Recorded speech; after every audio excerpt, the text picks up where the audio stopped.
Ang lagi lang po namin, sir, na hinihiling ay malaman ho namin talaga ang totoo sa kung ano pa po ang nangyari sa aming anak. Dahil 5 buwan na ho namin siyang hindi alam. Dahil wala nga hong nagsasalita sa kanila. Dahil kagaya po ni Magpantay, siya po yung sinasabi na kasama na maglipat nung sinasabing babaeng duguan na sinasabi yun ng aming anak. Sir, napakasakit naman at napakahirap sa loob namin bilang pamilya. Hanggang ngayon wala ho kaming naiintindihan.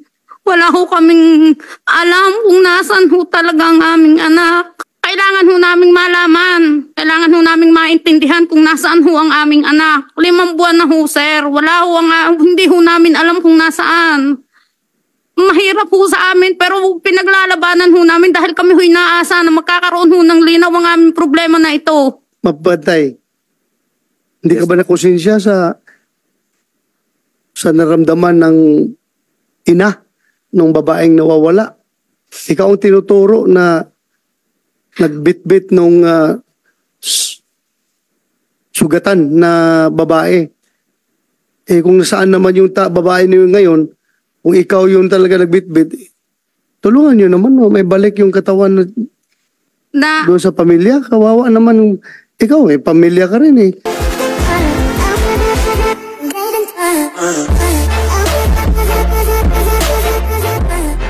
Anyway, yung kaso ninyo andyan na sa korte. Mayroon kayong gusto sabihin na mga pamilyang Camilon? Mayroon kayong gustong ipaparating sa kanila? Ang lagi lang po namin, sir, na hinihiling ay malaman ho namin talaga ang totoo sa kung ano pa po ang nangyari sa aming anak. Dahil 5 buwan na ho namin siyang hindi alam. Dahil wala nga hong nagsasalita sa kanila. Dahil kagaya po ni Magpantay, siya po yung sinasabi na kasama na maglipat nung sinasabing babaeng duguan na sinasabi yun ng aming anak. Sir, napakasakit naman at napakahirap sa loob namin bilang pamilya. Hanggang ngayon wala ho kaming naiintindihan. Wala ho kaming alam kung nasan ho talaga ang aming anak. 5 buwan na ho, sir. Kahit ho lumabas yan, dahil nung una ho nawala yan Nung una hong labas na kasali siya, kasama siya sa kapangyari ho sa pagkawala ng aming anak. Nawala ho siya, parang tumago. Tapos nung naglapit nga po kami kay Senator Raffy Tulfo sa kanilang programa, hindi ko ho alam kung may linggo o inabot ng buwan, bigla ho siyang lumitaw sa Balayan Police Station na hanggang sa ngayon naman ho wala siyang sinasabi. Pero yun ho ang sinasabi ng mga witnesses po ng CIDJ na siya yung nakita na nagmamando ho doon sa mga tao na naglilipat ho doon sa babaeng duguan. Sir, hindi ho namin alam kung ang babae hubang yun talagang ang aming anak. Kailangan ho naming malaman. Kailangan ho naming maintindihan kung nasaan ho ang aming anak. 5 buwan na ho, sir. Hindi ho namin alam kung nasaan. Mahirap ho sa amin pero pinaglalabanan ho namin dahil kami ho inaasa na magkakaroon ho ng linaw ang aming problema na ito. Hanggang sa umabot na nga po dito sa Senado ang kaso na ito. Kaya nahingi ho kami talaga sa inyo ng tulong. Kung paano ho namin malalaman kung nasaan ho talaga ang aming anak. Mapatay, hindi ka ba nakonsensya sa naramdaman ng ina ng babaeng nawawala? Ikaw ang tinuturo na nagbitbit nung sugatan na babae. Kung nasaan naman yung babae niyo ngayon, kung ikaw yung talaga nagbitbit, tulungan nyo naman, may balik yung katawan doon sa pamilya. Kawawa naman ikaw pamilya ka rin Hanggang kung ikaw ba may mamamatay na tao na membro ng pamilya tapos hindi may balik yung labi, mapapalagay ka kaya? Siguro hindi ka mapapalagay, di ba? So ikaw tinuturo ngayon, Alam mo kung saan yung babae na bit-bit mo na duguan? Kung nasaan na ngayon? Hindi ko po alam, Your Honor. Hindi mo alam. Hindi po ako yung nakita ng dalawang witness, Your Honor. Hindi ikaw. Yes po.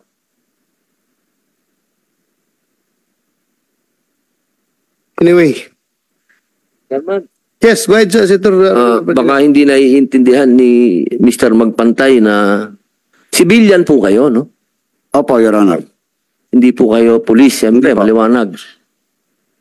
Alam niyo po, kami po ni General Bato, ni Senator Bato, ako po ay dating bilanggo at si General Bato ay dating direktor sa Bilibid. Opo. Gusto ko lamang pong ipaalam sa inyo, yung mga kasong ganito, nakarumal-dumal laban sa babae. At pag kayo po ay nakulong, kayo po ay napatunayan na nagkasala at ginawa niyo po ito, at kayo po ay walang proteksyon, medyo mahirap po ang magiging sitwasyon niyo sa Bilibid. Ako na po ang nagsasabi sa inyo. Dahil sa Bilibid, may mga kaso po na yung mga kaso na yan, kahit na bilanggo yan at mga kriminal, pero pag pinag-usapan dyan ng rape, yung ganitong klaseng kaso, may paglalagyan po kayo sa loob. Kaya, ang akin pong mungkahi sa inyo, Sir Jeffrey, baka wag na po tayong umabot sa contempt din, baka gusto niyo po kaming makausap. Handa po kaming makinig sa inyo, Sir Jeffrey. Pag-isipan niyo pong mabuti. Kasi baka hindi niyo po nalalaman na kung gaano po kabigat ang maipapatong sa inyong kaso. Wala po kayong proteksyon na mangyayari dito. Hindi po kayo katulad ni Sir De Castro. Na yan, pulis yan. Pag yan nakakulong, definite yan, meron niyang proteksyon sa loob. Kasi may mga pulis din doon na nakakulong. Merong building na kukuha dyan. Sa inyo, wala. Pag-isipan niyo pong mabuti. Pag-isipan niyo pong mabuti ng 10 beses, pag-isipan ninyo. Makakatulong kayo sa pamilya na kawawa naman ang pamilyang ito. At tayo makakatulong sa kanya. At kami makakatulong sa iyo. So are you willing na mag-executive session sa aming dalawa ni Senator Robin Padilla after this? No po, Your Honor. Wala po kasi po ako, Your Honor, itetestigo po. Ha? Wala po akong itetestigo laban kay Major. At wala po akong alam tungkol sa babae. Ibig kong sabihin ba, gusto mo bang makipag-usap sa amin mamaya afterwards? Pwede po, Your We're Honor. offering you or Pwede po, Your Honor. Pwede po. gusto mong makipag-usap sa amin? Pwede po. Mamaya, pag adjourn natin dito, mag-usap tayo. Opo. Ha? Yes po, Your Honor. Ay, makita mo yung parents, oh. Wawa. Ha? Sus, papalayo lang. Huwag sana mangyari rin sa akin. Nakunod. Hirap yung ganyan na mangyari sa atin. Yung Globe, kaya kayo pinatawag namin dito dahil nga merong, kayo ba? Merong kasi NBI? Merong kuha ng NBI? May warrant kayo to disclose computer disclose, data. computer data? Yes, sir. Meron Mr. kayo? Chair. Anong binigay?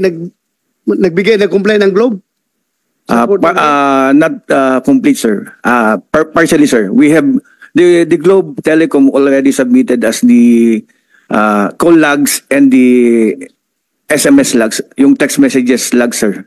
Yung Logs? logs po, yung mga oras po at saka yung lugar kung saan nagkaroon ng mga exchange of text messages between Major Alan De Castro and Catherine Camilon on the night she disappeared, Mr. Chair. So meron na silang binigay? Meron na po. Ang wala po, sir, sana na hiningi namin ay yung content ng text messages, yung SMS po. Kasi doon po namin malalaman ano ba yung mga nagiging usapan along the way. Again, we will hear from Globe. What's your position on that? Ang binigay lang doon ninyo, mga call data records, and again, yung content ang kailangan. Kaya kayo binigyan ng warrant to disclose computer data. Yes, magandang hapon po, Mr. Chairman. As disclosed by NBI, we complied with the warrant to disclose computer data. Ang binigay po namin ay mga lahat ng data nasa sa aming posisyon.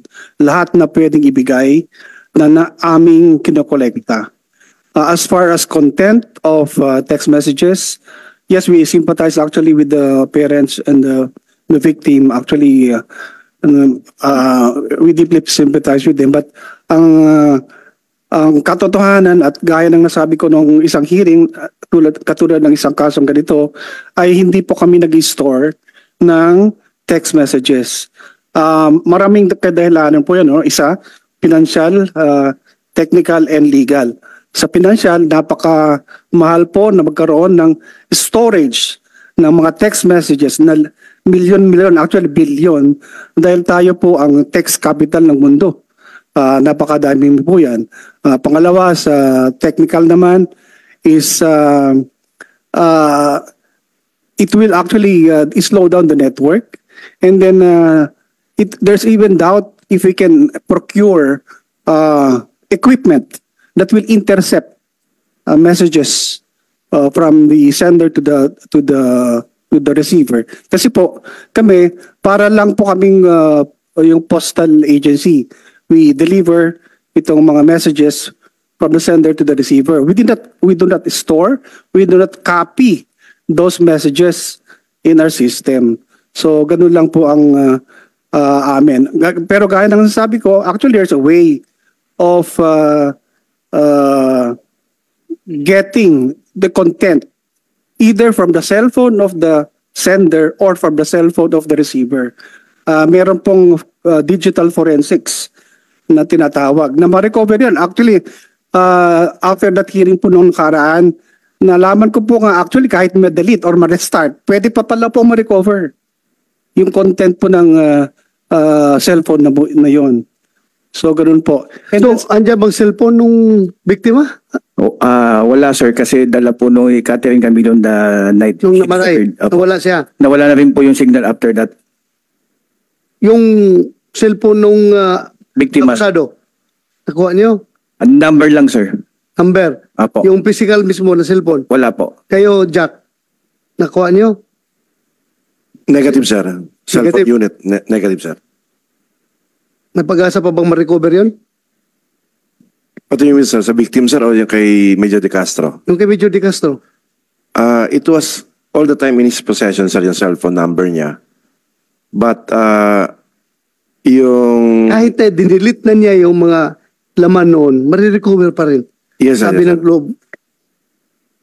At saka yung ating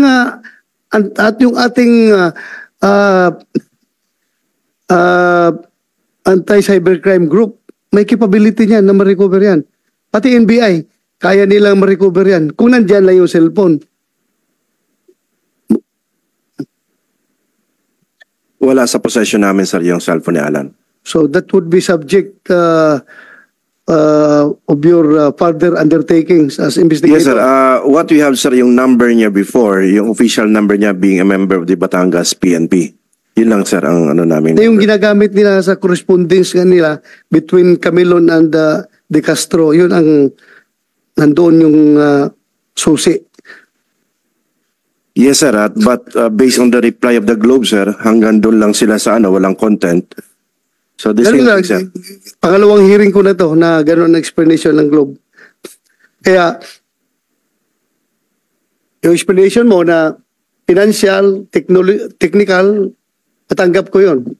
Pero kung you will go further beyond, sabi mo legal, that I cannot accept.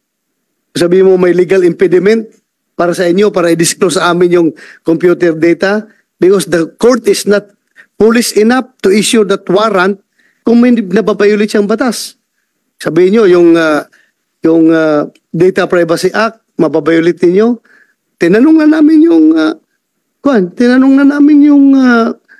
yung Data Privacy Commission kung nababayulit ba ang Data Privacy Act. No, hindi nababayulit ang Data Privacy Act kung i-provide ninyo yung contents. Kung technically capable kayo. But you are not legally impeded to disclose that computer data kahit nga, kasi nga mayroong warrant issued by the court, competent court. So hindi nyo magamit yung rason na legal.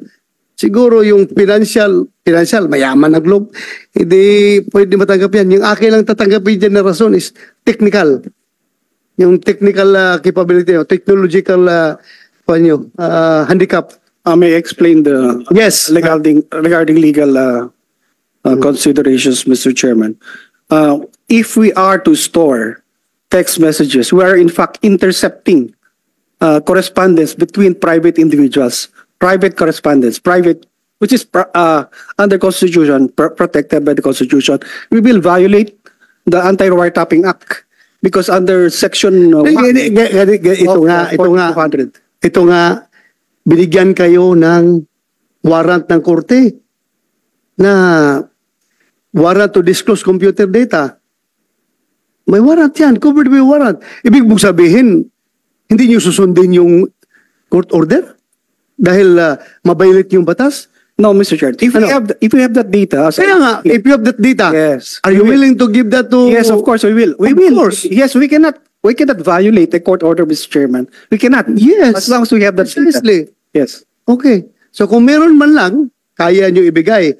Pero ngayon, wala talaga. So wala kayo may ibigay. So simple as that.